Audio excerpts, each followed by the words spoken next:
Anem per un triomf del Consell Esportiu al Tarragonès. Es van inventar una iniciativa més que maca, que és el programa Fem Multiesports. Què vol dir? Doncs que la canalla faci esports diferents. Un d'ells, el rugbi. Ara ho veiem a les instal·lacions de l'antiga Universitat Laboral, dissabte, on diferents estudis, entre ells el Sant Pau, les Carmelites, l'Elisabet i també el Mare Nostrum, doncs van jugar a rugbi. No està gens malament i molt habitual entre els més petits. Val a dir que van fer monitors improvisats, o no tan improvisats, els propis cadets del rugbi Tarragona. Recordeu també que un cadet del rugbi Tarragona ha estat seleccionat pel combinat espanyol la setmana passada. Carles, és la primera vegada a la història del rugbi Tarragona que això succeeix. Anem a parlar amb els nens. Vinga. A més, el primer és divertidíssim. Vale. Xul.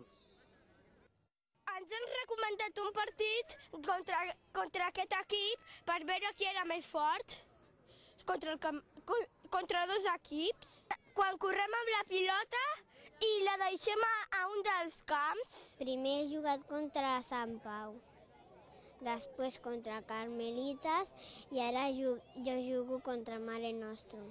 Pues agafar la pilota i anar corrents i fer i marcar. A mi no m'han empenyat, però com que el terra rellisca m'he caigut algunes vegades. A poc, home, no es pot aprendre l'esport ja d'arrencada, a poc. S'ha d'anar a poc. Tant el Pol com la Natàlia han d'anar a poquet. I així anirem aprenent. És la trobada de rugbi escolar que hi ha hagut aquest cap de setmana